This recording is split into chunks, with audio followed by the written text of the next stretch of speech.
This is them at this time. So look over them too, and if you have any questions about those, I'll be glad to discuss them with you after the meeting. But right now, look over those rules for a few minutes, and then we'll get started. I know several of you've got to get out of here and get to a board election. So.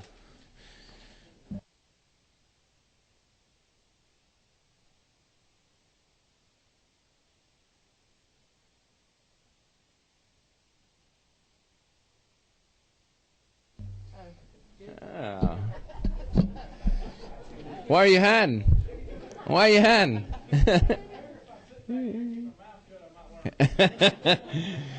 How about a lot of your colleagues come over here then? We're glad to have Senator Gooch with us. He is the new chairman of the Transportation Committee in the Senate, and we look forward to working with him as well.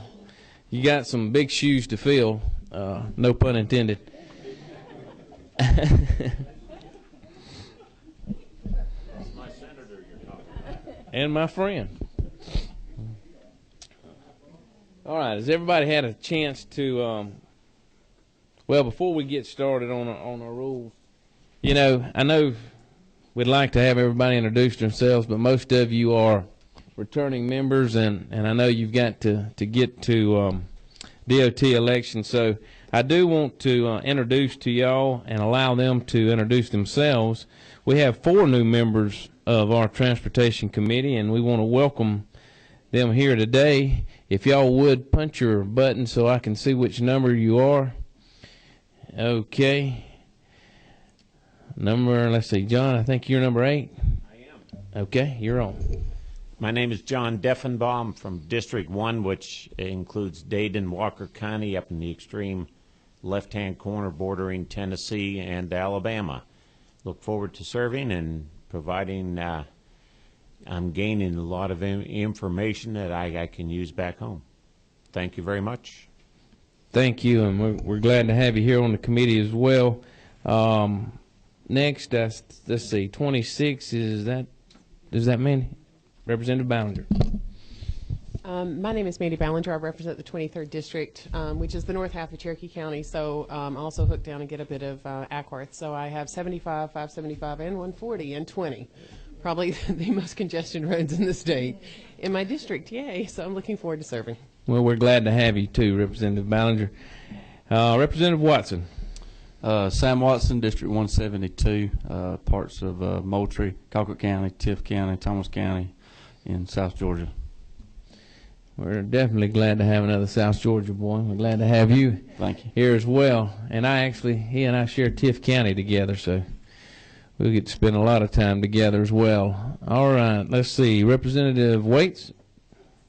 Keisha Waits of the 60th District, which encompasses Fulton and Clayton County, as well as Hartsfield-Jackson Airport. And we're glad to have you as well, Representative Waits. We have a pretty diverse committee, which is good. Transportation means different things in different areas of the state, so I'm glad to have the whole state represented here as well, and look forward to each and every one of you. If you will, now look at the rules. And do I have any questions concerning our House rules? Chair hearing none, I will entertain a motion at this time to adopt the rules. I have a motion. Second. Any further discussion? All those in favor signify by saying aye. Any opposed? Likewise. Okay. Now, we are, let me get the right LC number. Is it this one? Is it? Okay. All right. We're now going to take up, everybody look in your folder, LC number 39030S. It should be on top of the folders. I take that back. I failed to recognize my right and left hand that controls this committee, and any questions, Abby Day. Most of you know her already, but she is the one that controls the Transportation Committee. I actually work for her. So any questions, y'all direct them to her, in my office, and she'll be glad to take care of them. But she said it's actually on the top of your folder. So if everybody got the LC 390380S, okay. Representative Epps. Thank you, Mr. Chairman. We thank you for this opportunity to present House Bill 202 to this Transportation Committee this afternoon. This bill is divided in 3 sections. Section 1, dealing with value engineering. This section in this bill mirrors recent changes in federal law by raising the minimum standard requirements for value engineering or VE studies from 10 million to 50 million. This change does not mean that VE studies will not be done in this range, but more importantly, that GDOT will have the flexibility to use past experience to target projected projects or project types that have actually yielded savings and produce recommendations that can be futurely implemented. By avoiding unnecessary studies, as far as the justification, we save more money, and more importantly, we avoid potentially costly delays to project delivery. GDOT will still have annual reporting requirements to the General Assembly and the Governor on both value engineering studies and completed project benchmarks. Hence, you have a strong system of checks and balances.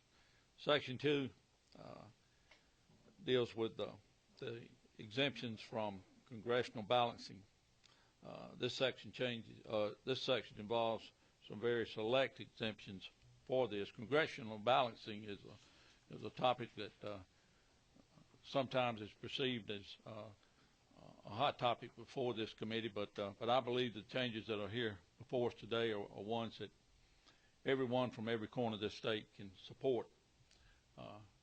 Our State Transportation Board, in their December meeting, unanimously adopted this House bill, and this bill would exempt all interstate projects from congressional balancing. It would also exempt freight corridors that would be proposed by the planning director, but would be approved by the State Transportation Board. Again, checks and balances. Interstates and freight corridors are used by every Georgian, and not only just Georgians, but people from outside this country. This exemption acknowledges both that there are important statewide priorities and that the completion of other projects in a congressional district should not be penalized for statewide priorities. You know, interstates run through every congressional district in this state and affects everyone, and we need to experience some form of relief, and we'll all experience some form of relief from this. Section 3 deals with the annual commercial record tow permits. Pursuant to this section, the commissioner may issue an annual permit for vehicles towing disabled, damaged, abandoned, or wrecked commercial vehicles, including combination vehicles, even though such record or its loads exceed the maximum limits specified. An annual commercial vehicle an annual commercial record emergency tow permit shall not authorize the operation of a vehicle, A, whose single axle weight exceeds 25,000 pounds, whose load on any one tandem axle exceeds 50,000 pounds, and whose load on any secondary tandem axle exceeds 38,000 pounds. And finally, whose total load length exceeds 125 feet. We offer this bill, and at the appropriate time, Mr. Chairman, we'd like to offer an amendment to Section 1 of this bill. Sure. Chairman Burns, what number are you? 13. Chairman Burns, do you want to give us a subcommittee report on this piece of legislation? Yes, sir. Subcommittee heard Representative Epps, and as he presented the bill, and we passed from the subcommittee into the full committee with a due pass recommendation on this bill. Thank you, Mr. Chairman. Who's number 10? Guy who I thought was in charge of the committee, and you took that thought away. Representative Williams. Thank you, Mr. Chairman. Just a couple of questions, Representative Epps, that I was looking at here. One Was there a cost-effective study conducted to choose $50 million as the new threshold for the value of design projects or studies? What brought you here? Representative, I have with me today Josh Waller, who is the Director of Policy and Government Affairs from GDOT, who will be more than qualified and happy to answer your question. All right, and just a couple of follow-ups when he finishes, if you don't mind, Mr. Sure, go ahead. Just as the representative stated in his comments, what precipitated this was the federal government recently in their MAP 21 Federal Transportation Reauthorization raised their requirement to $50 million. The department over a decade ago adopted its policies regarding value engineering, and the state has followed up, the General Assembly followed up with statutory changes, but we started to set up our policy in response to the feds, and kind of as the feds are providing greater leeway, we're sort of following suit.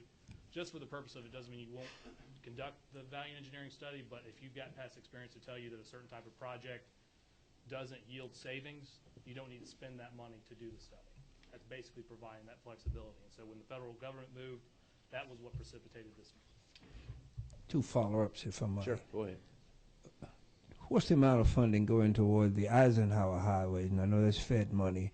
And additionally, what is the amount of funding that's going toward our state freight corridors? Got our planning director or our deputy commissioner, if I could defer to one of them in terms of if we got a number off the top of our head. I don't have the exact number, but it's a double-digit percentage of the overall SIP would be going to interstate construction, maintenance, reconstruction. That could mean anything from 11 to 99. Can you get a little closer for us on that as soon as you can? So I really would like to know that.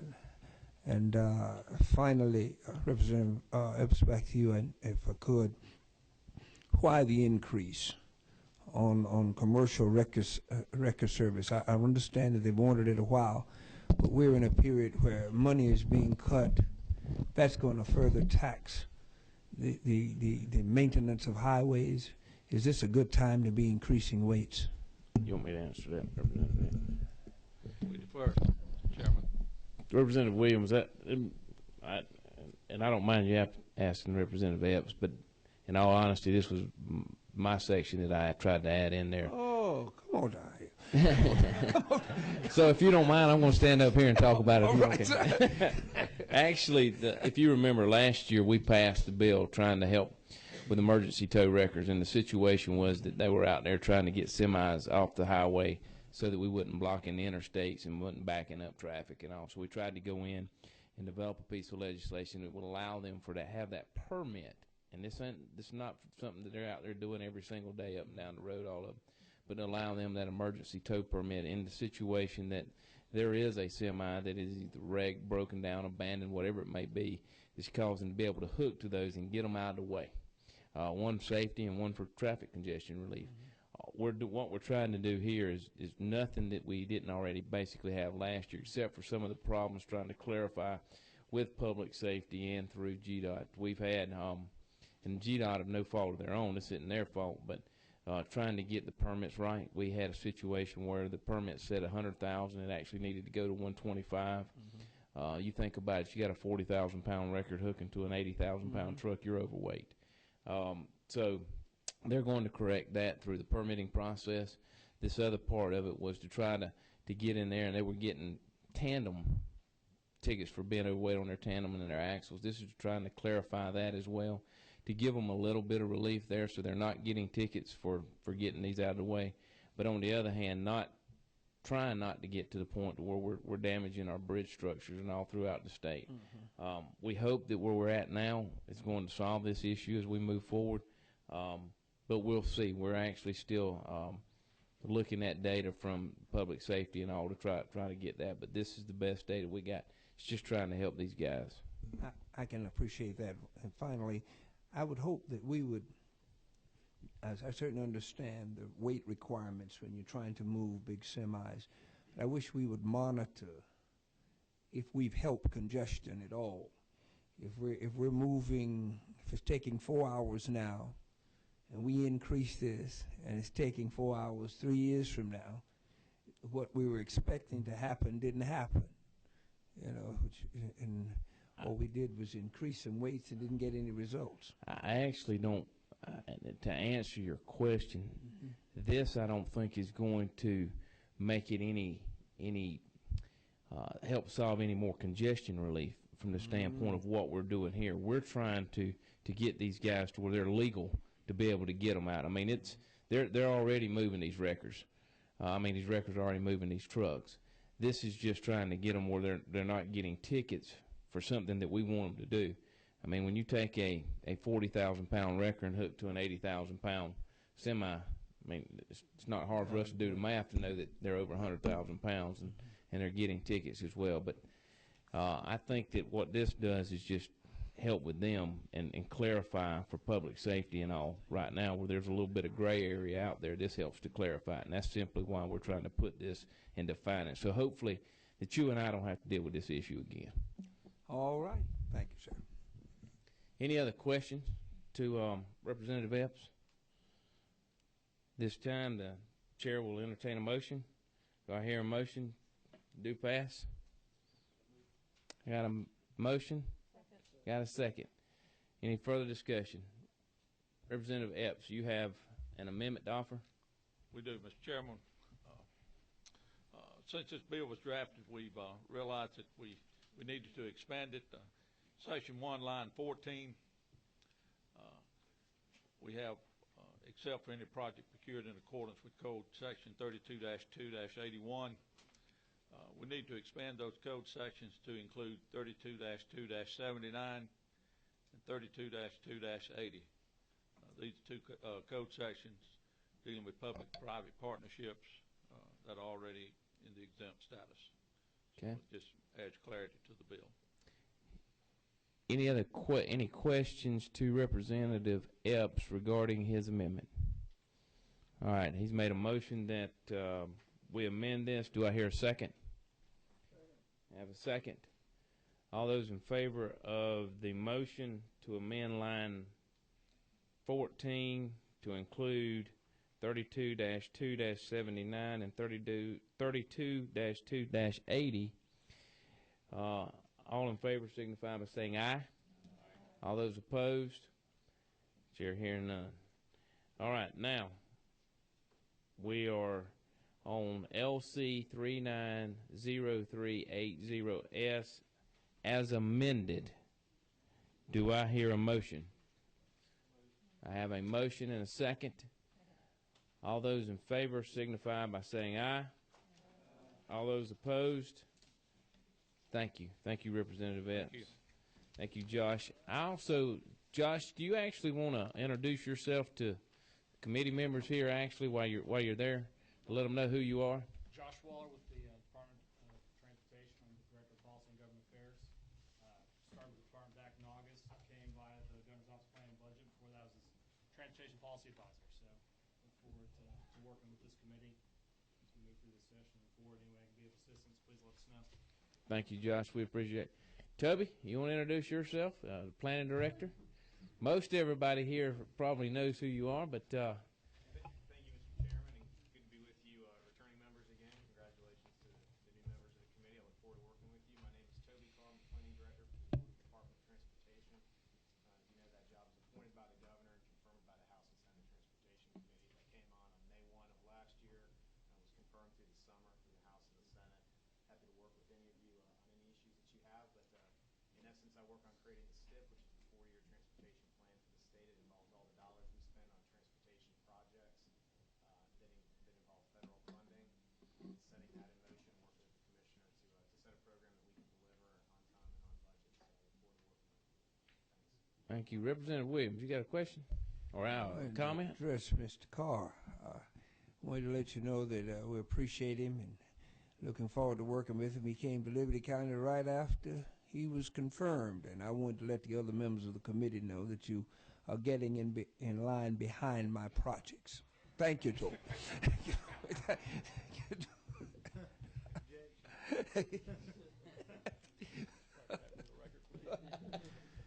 I always love to hear comments from Representative Williams. He's always insightful and brings a lot to the committee, and we appreciate that.